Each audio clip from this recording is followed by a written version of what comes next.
Welcome to HR Voices, a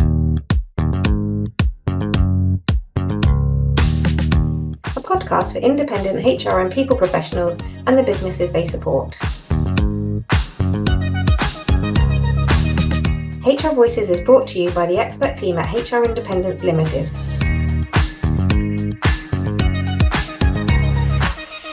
We hope you enjoy.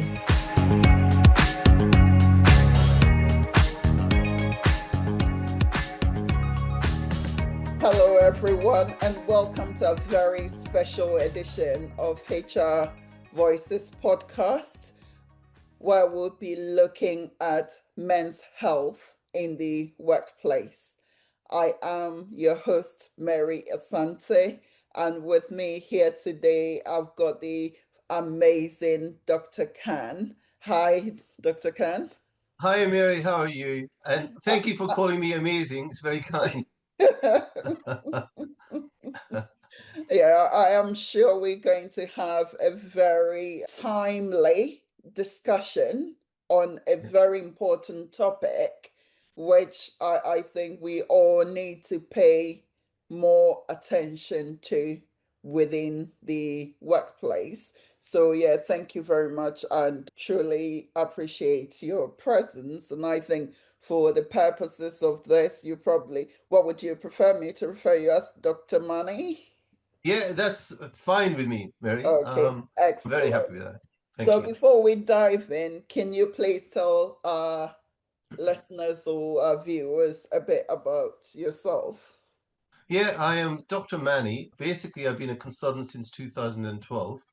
All right. I have had a lot of experience. I'm working currently for OH Assessment Limited, and we have a huge clientele. We provide advice, occupational health advice, to both the employees, the employers, and also HR personnel as necessary. Since being a consultant, I've been CMO of various very prominent institutions. And currently, I'm also a senior medical director for another company, and I look after the safety critical industries.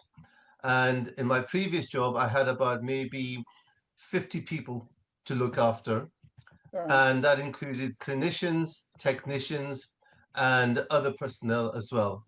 So I have a lot of experience. I am very keen of looking at the person as a whole. So it's a holistic approach that I apply. I'm also a very good communicator because I like to communicate situations with HR and also with the managers as well, because frequently it's an interaction and it's a symbiotic relationship between the occupational health physician and also the employer and the employee. So it involves various aspects. In my previous jobs, I have worked overseas as well, and I bring a lot of experience in all sort of environments, and I have dealt with all types of people. So I am very amenable, and I'm open to questioning or anything else, Mary. So anything you can throw at me, I will fire back at you. Great. Thank you so much for that background. You see, the word amazing was correct.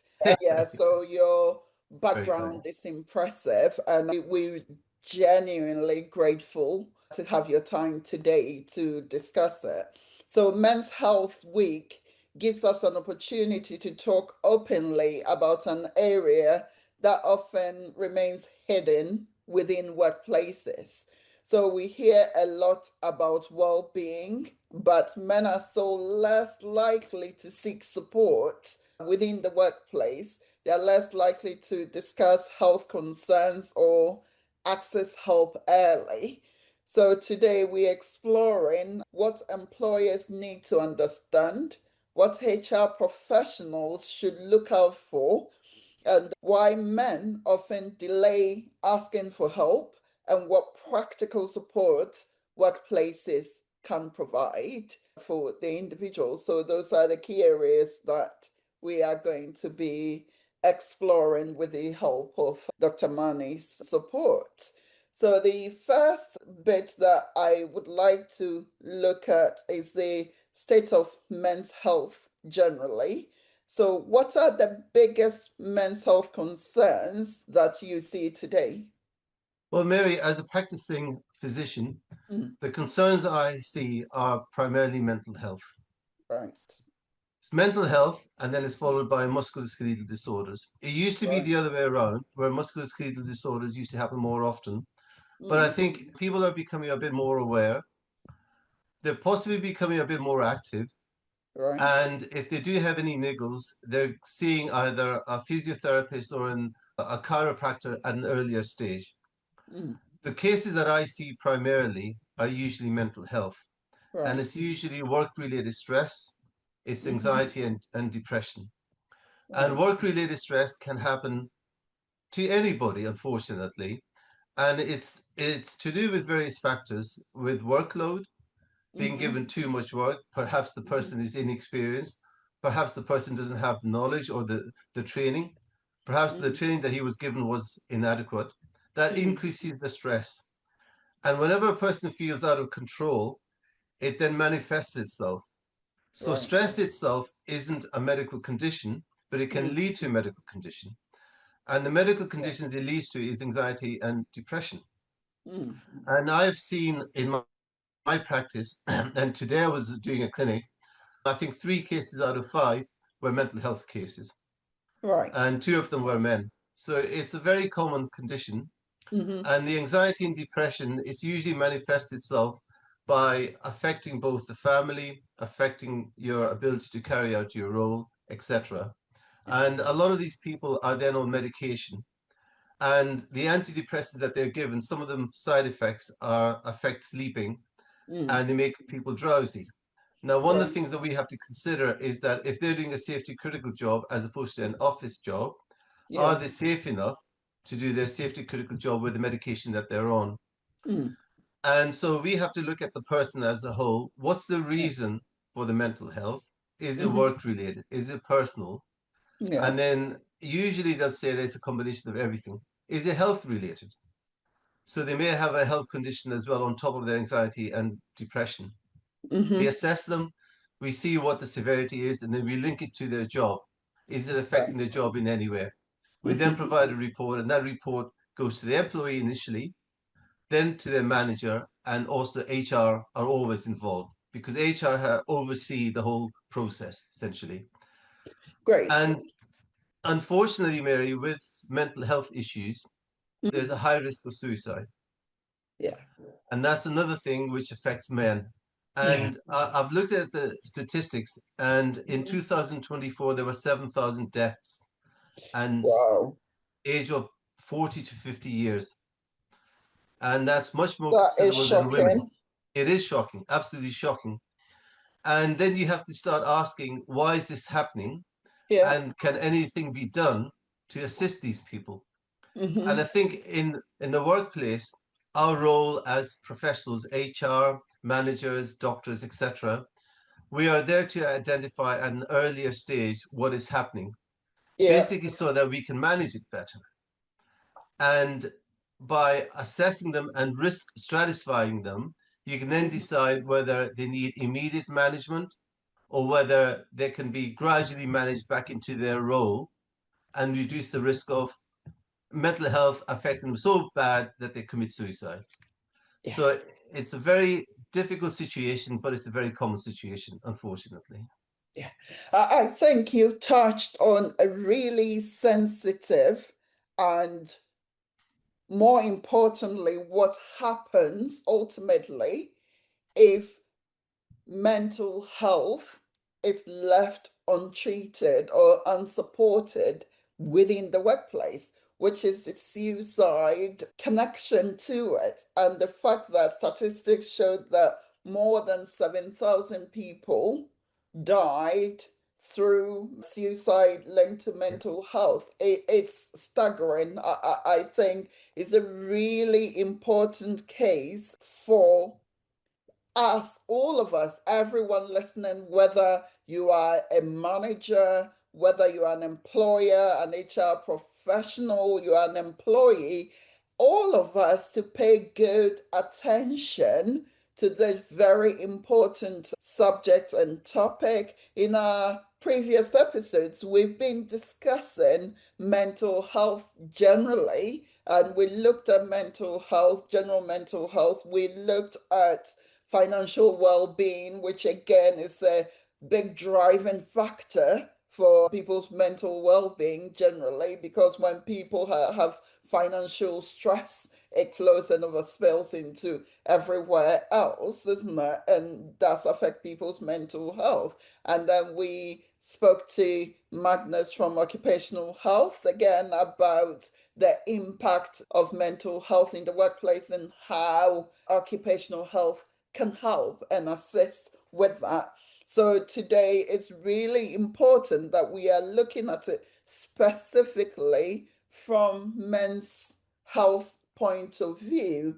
And why do you think that one, men present generally often much later for treatment than they should? Mary, there's a couple of reasons. One of them, unfortunately, men, it's very difficult for them to talk, and they find it very difficult to express their concerns. Mm-hmm. Even to close family, it's very difficult. Then it's even more difficult to their manager, because then they're concerned, if I open up now, will they find faults in my work? Mm. And so it's a double-edged sword. Yeah. And it's the relationship that the manager has with that employee. Yeah. And if the employee feels confident enough, then they will divulge information which they normally wouldn't do unless they were with their friends or in a very close environment type of thing. So Yeah. I think that it's very difficult in that state. The other thing is, because they're considered as the breadwinners, it's changed now slightly, because both men and women are both considered as breadwinners. But in the past, it used to be breadwinners, men Mm. mainly. They're concerned that if they show some weakness and it then affects the work, will it then affect their family, especially Mm. financially? Yeah. So it's very difficult for people to open up. And the other thing is, men, it's very difficult for them to approach their GPs, and Yeah. especially for mental health reasons. They may approach for other conditions, but it's still unlikely. Mm. And it's usually the wife or the fiance who pushes them towards seeing a GP. And then Yeah. once you've seen the GP, etc., then you can start that medical line and get medication and treatment, etc. But it's very difficult taking that initial step. So I think the whole purpose of something like this podcast is that Yeah. it makes managers aware that if they have any concerns, to open up that dialogue. Mm. How are you feeling? Are there any concerns? Is there anything that I can do to help? Would you like the employee assistance program? Is that anything that would be useful to you, etc., etc.? And maybe one of the things that I found out with my experience is that if the manager or HR have any concerns, then to refer that employee at an earlier stage to occupational health, because we are the specialists and we're that link between work and the employer, the employee and the employer, and we can assist them with organizing a plan to manage these individuals. The worst thing is to allow it to fetter. If you allow it, it builds up. Eventually, they go off either burnt out or as they go off on long-term sick leave. And Mm. then it's very difficult then for them to return back to work, unfortunately.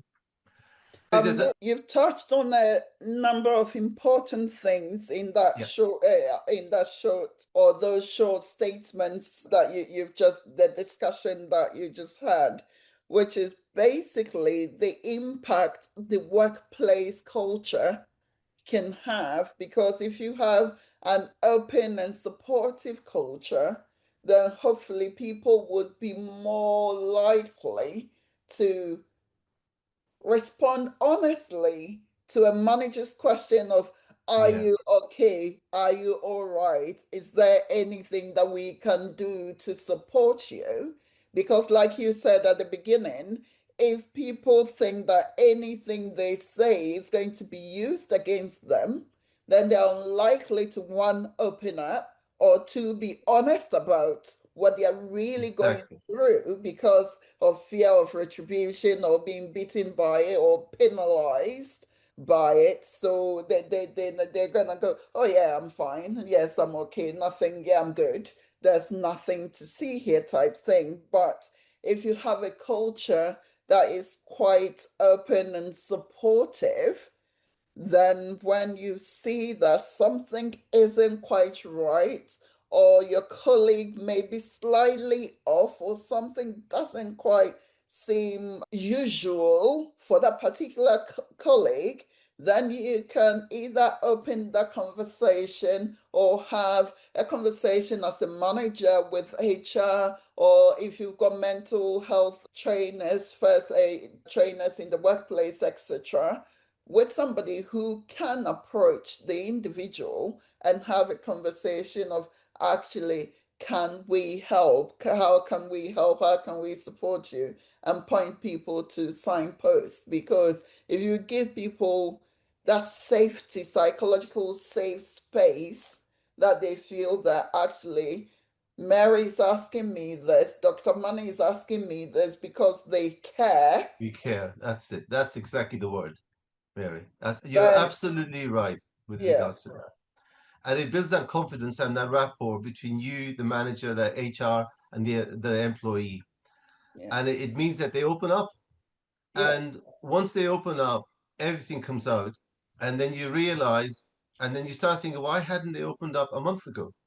yeah, Why leave things until it reaches this stage? Because the next step would be that the person takes time off because of sick leave, or they end up burnt out.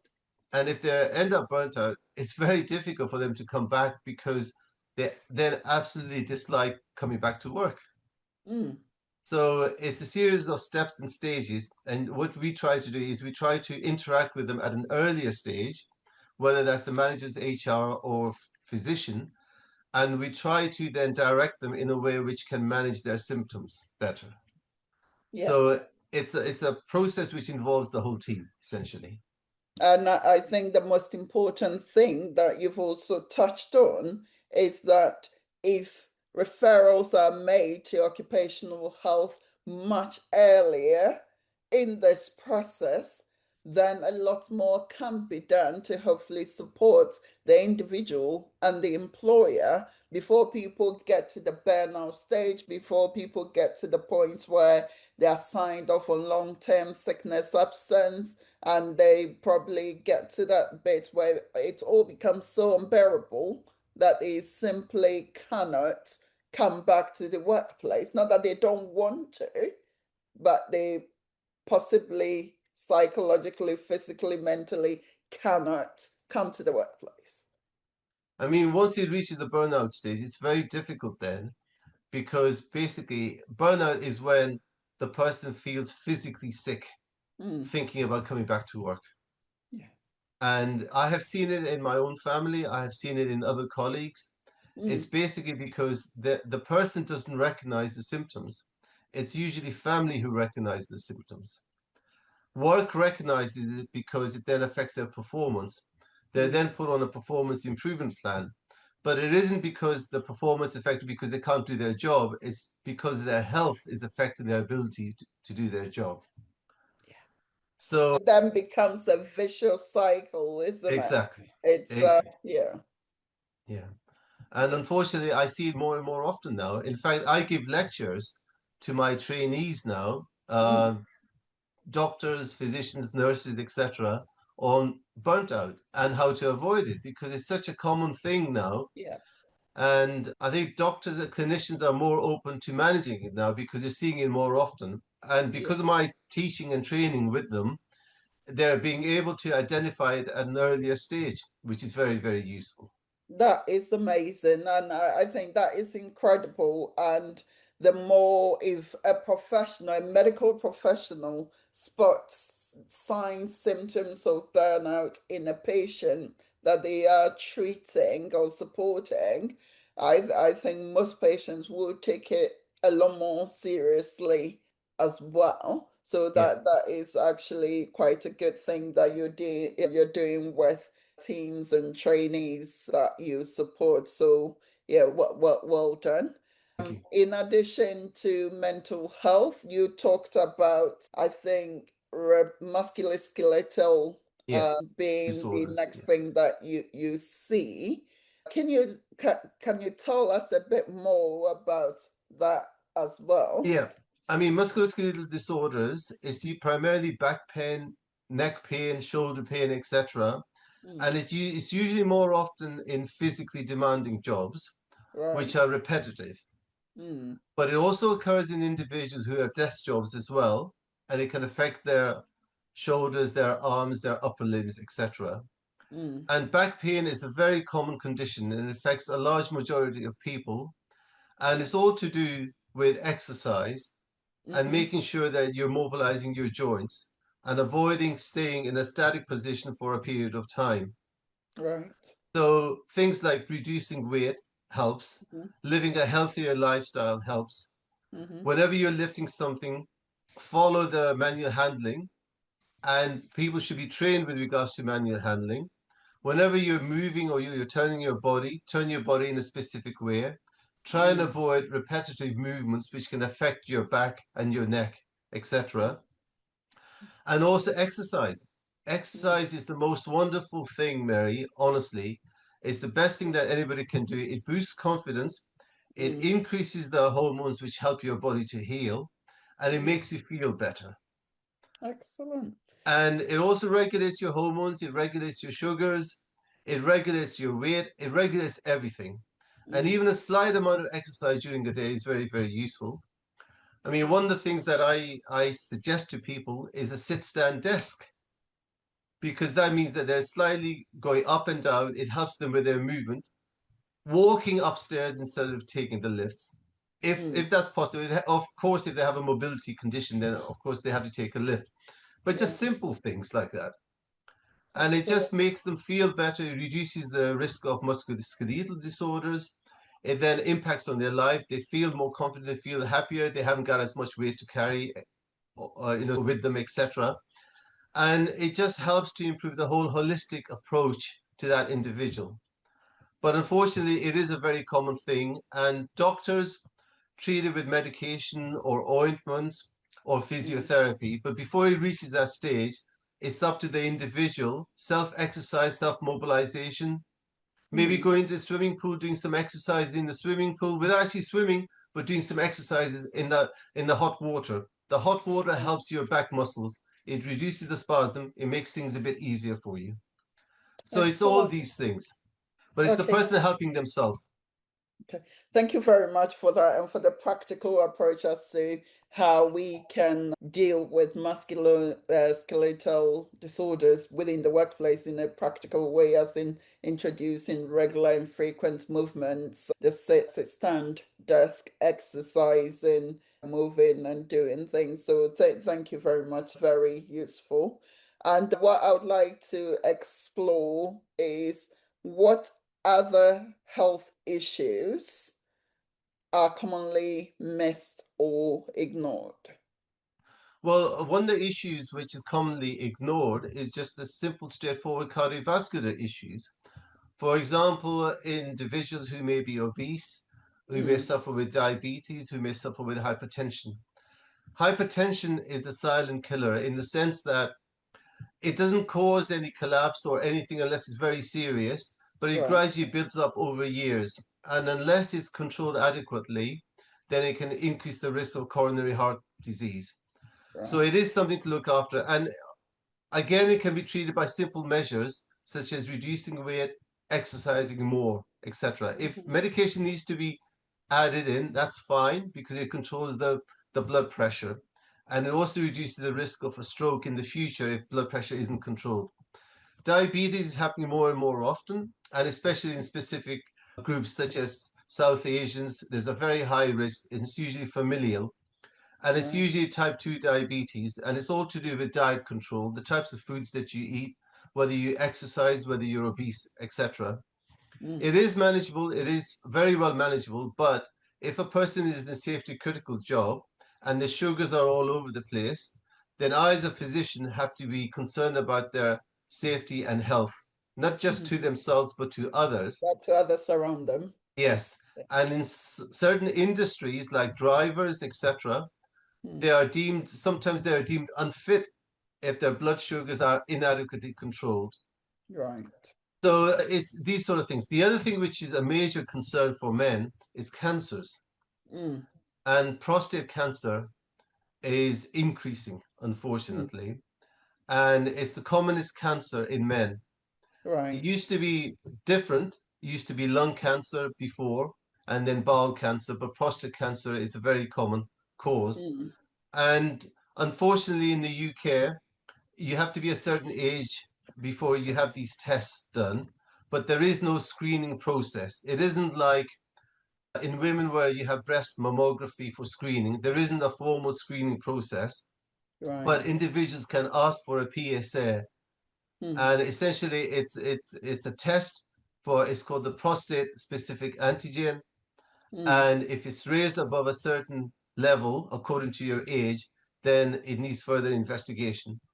But Yeah. it is a very common condition and men have to be aware of it. But as I say, it's very difficult because men don't want to see their GP or don't want to talk about these things, but they have to be more aware of it. And I think there's a push to try and get screening done. But currently in the NHS, screening isn't done for prostate, unfortunately. Okay. And I think when we get there, at the point where there are screenings to the population, the relevant or potentially affected populations, that Yeah, will hopefully make a huge difference, because then the level of awareness, etc., would go up with the push for the screening anyway. So yeah, hopefully that is good. And a lot of the conditions that you've touched on, which is the cardiovascular angle, diabetes, obesity, yeah, prostate cancer, and the rest of them, obviously can also lead to, depending on how debilitating people's life become as a result of these conditions, can lead to people being potentially classed as people with disability, yeah, right? And yeah, so then it touches just directly on the Equality Act within the workplace and yes. how employers should be able to Mm. support people within the workplace. I mean, Mary, there's a couple of things. With regards to acts, the Health and Safety Act 1974, Yeah. that is the prominent legislation for occupational health. Mm. There is another legislation, it's called Management of Health and Safety at Work. And basically, the Health and Safety Act looks at employer duties. So there's Mm. an onus on the employer to provide facilities which Yeah. are safe and which are adequate for an employee. With the Mm. health and safety at work regulations, it looks at risk assessment and health surveillance. So Yeah. health surveillance is very, very important. Mm. There are other regulations as well, but the important one is the Equality Act 2010. Yeah. And that defines certain disabilities. Certain disabilities, for example, somebody who has cancer, somebody who has MS, etc., they're already counted under the Equality Act. But under the Equality Act, any condition which has an impact for up to or longer than a year, and Yeah. it affects their activities of daily living. Activities of daily living can be simple things like washing, dressing, bathing, that type of thing.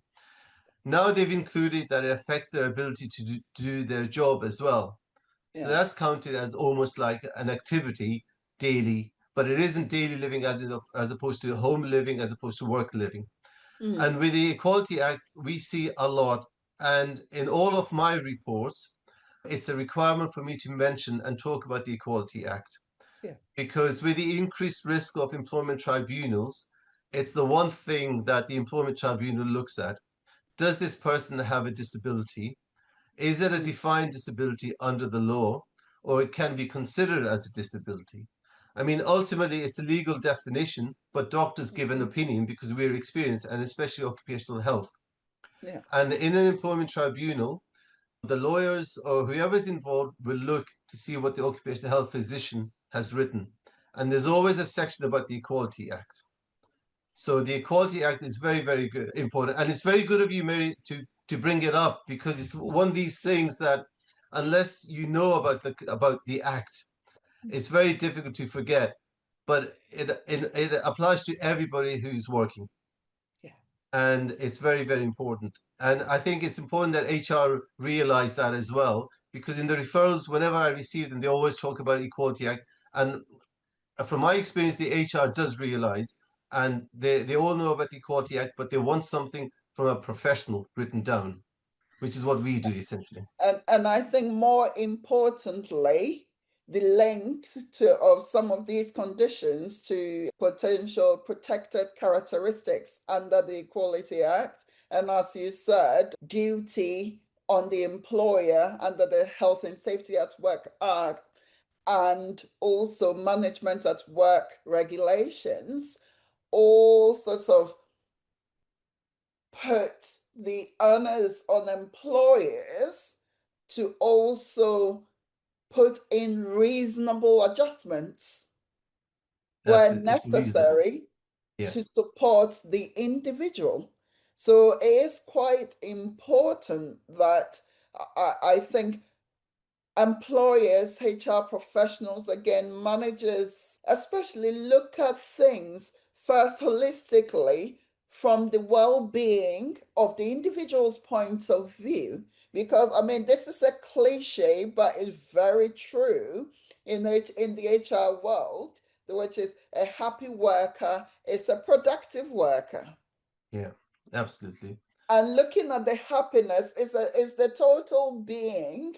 It's Yeah. not, oh, work happy, home happy, leisure happy, and whatever, but it's the total being. It's our physical health, it's our mental health, it's our psychological health, and everything else that comes together to make that being. So it's very important for employers to pay not just lip service or a checklist exercise, but really take reasonable steps to ensure the health and safety and the well-being of all people, but in the relevant to this conversation, men's health in the workplace.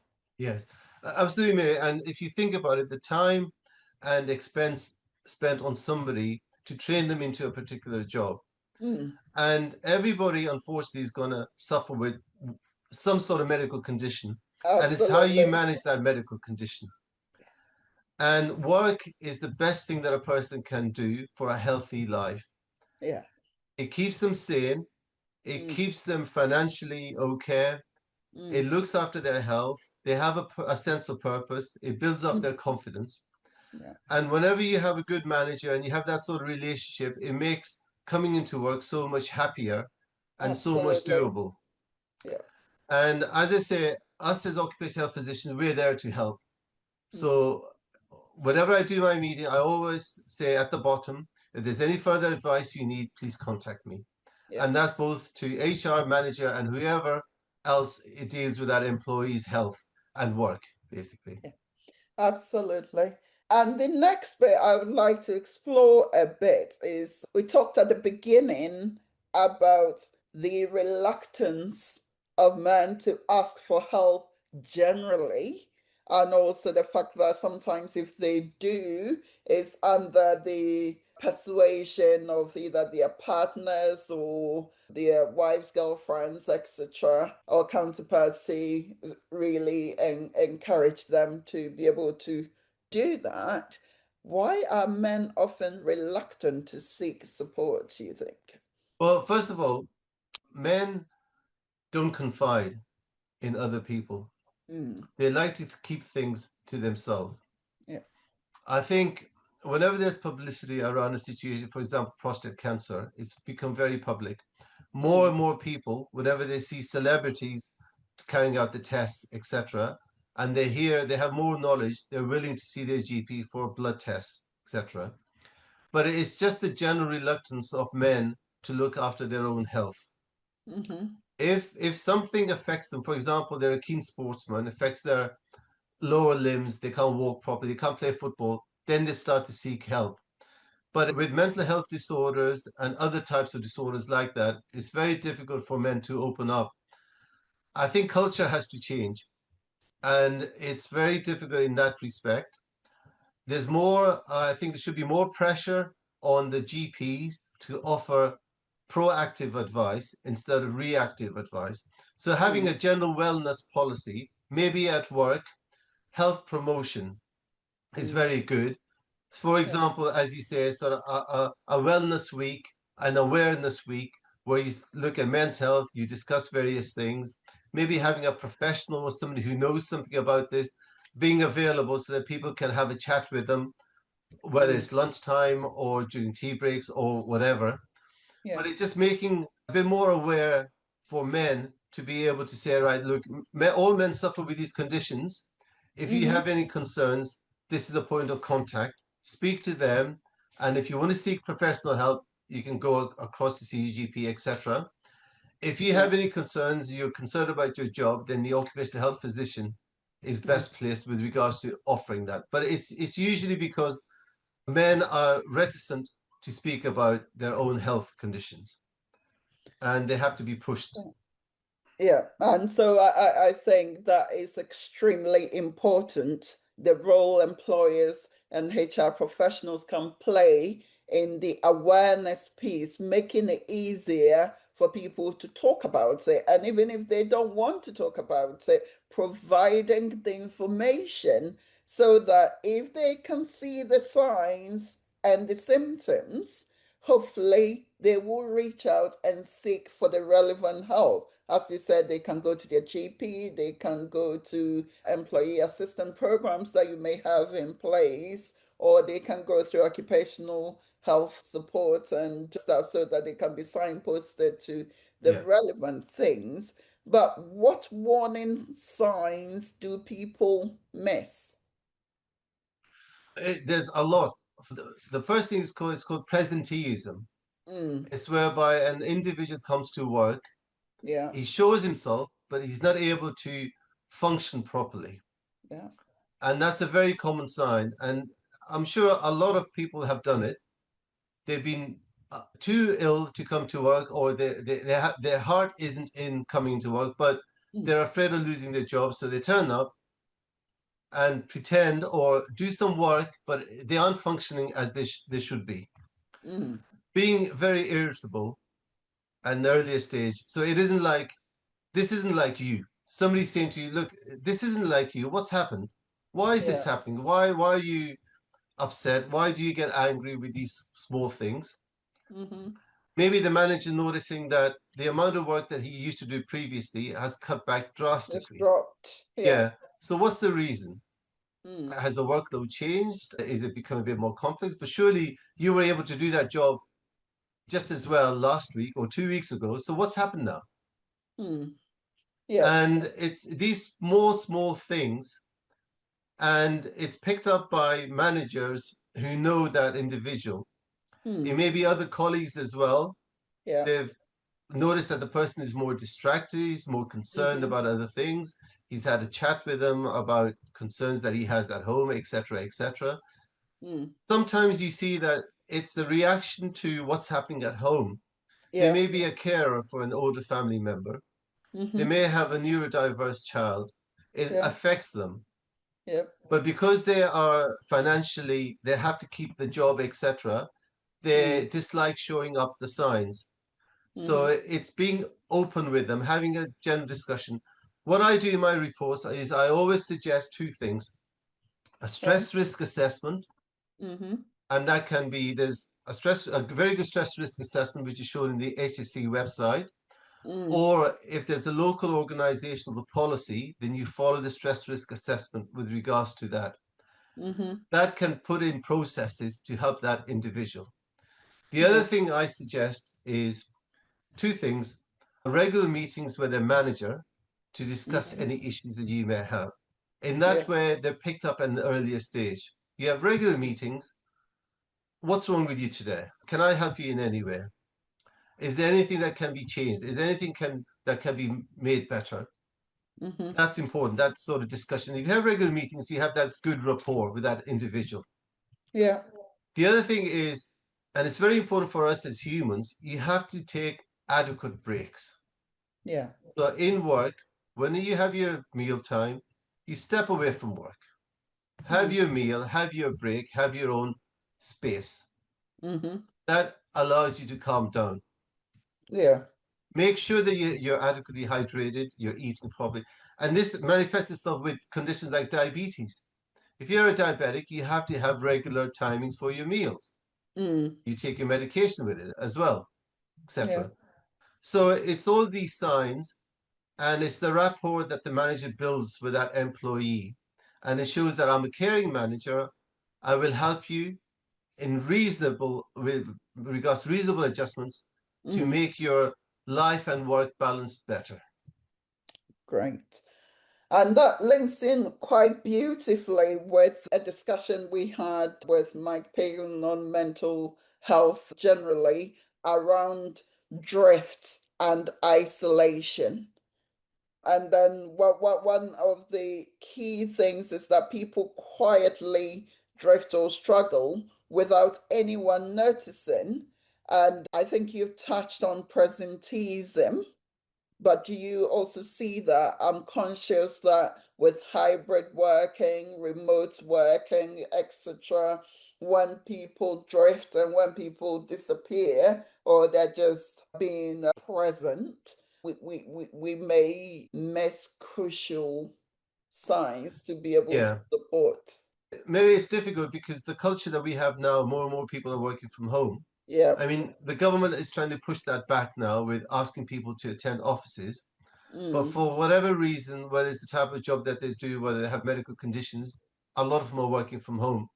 It's yeah. very difficult to see that, but it's the regular meetings and interaction. Even on Zoom, you Mm, can have a chat with them. You can see from their interactions how they're feeling. And just by having these regular meetings, the employee can tell you at an earlier stage why they're feeling unhappy. Maybe they yeah. have a situation at home, personal issues. As I Mm-hmm. say, they're a carer for an older family, older family member. Maybe they have childhood, issues with neurodiversity, etc. Maybe they're Yeah. neurodiverse themselves Yeah. because neurodiversity, the people with neurodiversity, because they aren't recognized, Mm, it increases their stress yeah. and affects their mental health. So there are all these things, but it's the regular meetings and the regular interaction which is very important. Okay, excellent. Thank you. And the other thing is that, again, talking about our community, we can't conclude this discussion without touching on the either self-employed small businesses or independent consultants running their own or either company, organization, or service, right?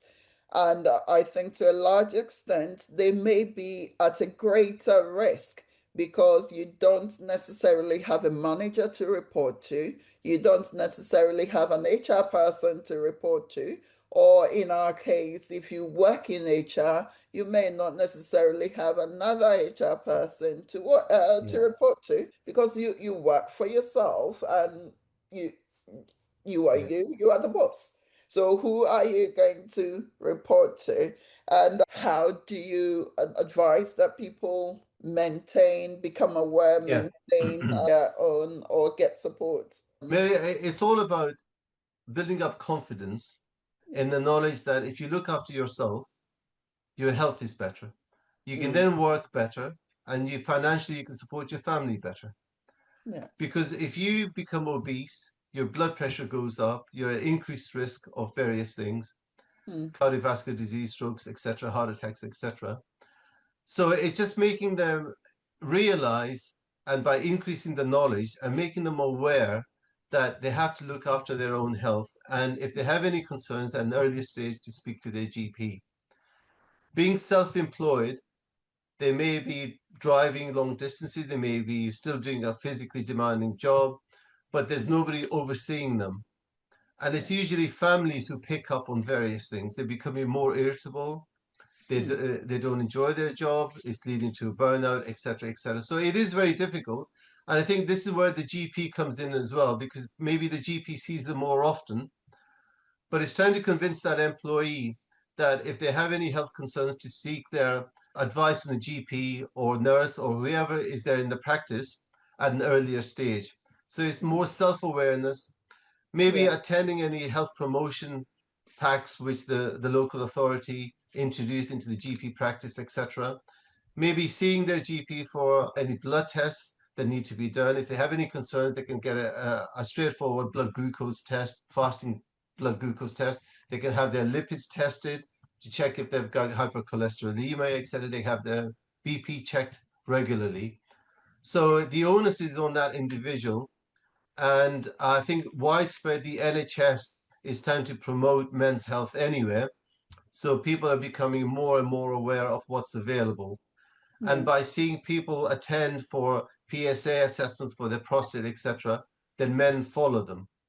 Mm. But because they haven't got a manager, it's very difficult. But the onus is on that individual and the community to try and help them and pick up any situations at an earlier stage. Yeah, excellent. And to wrap up, I think what were some of the things that I'd like us to quickly touch on is some of the myths about men's health. And I'm going to read a few statements, and if you can give us your reaction or your response to it, that Okay. would be great if you can respond briefly. The first one is men should tough it out. I think that was the older generation. Mm, Men, it's quite right. I think that men should not tough it out because mm, if men tough it out, they hide things. yeah. And that can then affect their well-being, their health, and also affect the health of their partners or of their children and family. Mm, And overall, it then affects the whole community because if men aren't absolutely. willing to work, then they essentially becomes almost like a burden on society in a sense because they aren't employable, etc. So that myth is gone. I think the younger generation now, they're more aware, they're more emotional, they Mm, understand things. yeah. Google Doctor is there. And although it's a bit frightening sometimes whenever you type in various things, so you have to be very careful. Yeah. And if you need advice, seek advice from a professional. Mm. But I think that myth has gone now. Yeah, it was in the past, but not so much now. And another one is if I feel fine, I don't need a checkup. No, that's completely wrong. You have to go for your regular checkups with your GP. Simple things like blood pressure. Anytime you're in the practice, there's a machine there and Mm, it's free. So you just check your blood pressure. It mm, may be increased anyway slightly, basically because you're attending your GP, but it's the average. Have a regular blood test, like a fasting blood glucose, just to make mm, sure that your blood glucose is okay. mm, Ask them for a lipid profile as well. yeah. And then if you have any concerns, go and see your GP. Mm, Certain groups at certain ages, they should get checked out for their prostate. That's mm, very important. okay. There's less and less smoking now. Mm, So more and more people are avoiding smoking, but they're still vaping. yeah. So that's another health promotion and advice that can also be given as well. Mm, So yeah. you shouldn't keep away from these sort of assessments. Mm, They are there to help. yeah. And we have a National Health Service which is always available. So if Mm, they have any concerns, they can always see their GP or the practice nurse for any advice. yeah. Great. And the other one is mental health issues are obvious. It isn't obvious. In my experience, and I have over 30 years of experience Mm, in occupational health, and prior to that, I was a surgeon. mm, And so it isn't, unfortunately. yeah. It's hidden. If you Mm, speak to people, they hide it, yeah. especially men hide it, primarily because they're afraid of being shown as weak. Mm, That's the other thing which the older generation they used to think about. Will they be considered or perceived as weak if they were to show that, they're unhappy or they're stressed, etc., etc.? But it's a fallacy. If a person is stressed, they can't perform their job, they can't do their work, they can't live their normal life. It mm, has to change. And that's where people like myself and people like yourself come in. We can mm, give advice, we can signpost. We're professionals, we've dealt with this all through our life. mm, And we have a lot of experience dealing with all these types of conditions. So it isn't something to sit back and wait. The mm. person should be proactive, but we can help. Excellent. So that's the underlying thing. We are there to help. Yeah. And the last but not the least is stress is just part of leadership or just part of the job. No, no. A lot of leaders would say that stress helps them to lead, which is a Mm, natural response. However, it isn't part of the process. Stress, as I said, it's not a medical diagnosis. mm, It's the perceivement that you're unable to control the circumstances that you're in. it then leads to medical conditions such as anxiety and depression. If it leads to anxiety and depression, then you may need treatment, whether it's EAP or whether it's through antidepressants or other medications such as anxiolytics. Mm. But it isn't something that should be left alone. And sometimes it's very difficult to notice. Yeah. And as I say, it's usually family who notice, but it has serious consequences. So seeing a professional at an earlier stage is very, very important and should be done. Excellent. And finally, if anyone or somebody is listening today and remembers only 3 things from this conversation, what should they be? The first thing is that men's health, although the men don't say it, is a very common problem. And it's primarily shows itself up in the workplace because of mental health issues or concerns. Yeah. So it is something to be aware of, that the man will not say outright, and it's that relationship which helps. Secondly, men should see their GP for assessments, for example, for prostate examinations or PSAs, just to confirm that they haven't got any serious condition. They should also have regular healthy lifestyle, exercising as much as possible, eating well, not being obese, and having their blood pressure checked regularly, just to make sure that there isn't any hypertension. And the important thing overall, which encompasses everything, is it's a holistic process. So everything that impacts them impacts their life and their work. So it's a work-life balance. It's enjoying being at work, and it's also enjoying life as a whole. So it's that balance which is important. Excellent. Thank you so much for Dr. Mani again for joining us and for sharing with us your insights, for giving us practical tips and guidance, and more importantly, for helping us raise the awareness. And I'm hopeful that people listening to us would hopefully have some key takeaways from this conversation that would help either them, their colleagues, their friends, their family, or people who really need it. So thank you very much for joining us, and hope you can join us again soon. Mary, thank you very much for having me. And something like this, it shows the population how caring we are. Excellent. Whether we are professionals or as human beings. So it's very, very useful. And certainly I will join you whenever you need me. Thank you again. Thank you. And thank you everyone for tuning in and for listening to us. If you do have any questions for Dr. Mani, please do get in touch with us, and we'll be more than happy to answer them via hrvoices@hrindependence.co.uk. And if there's a topic that you'd like us to discuss in some of our future episodes, please do reach out and we'll do our very best to talk about them. Thank you, and see you all again soon. Bye. Thank you. Bye.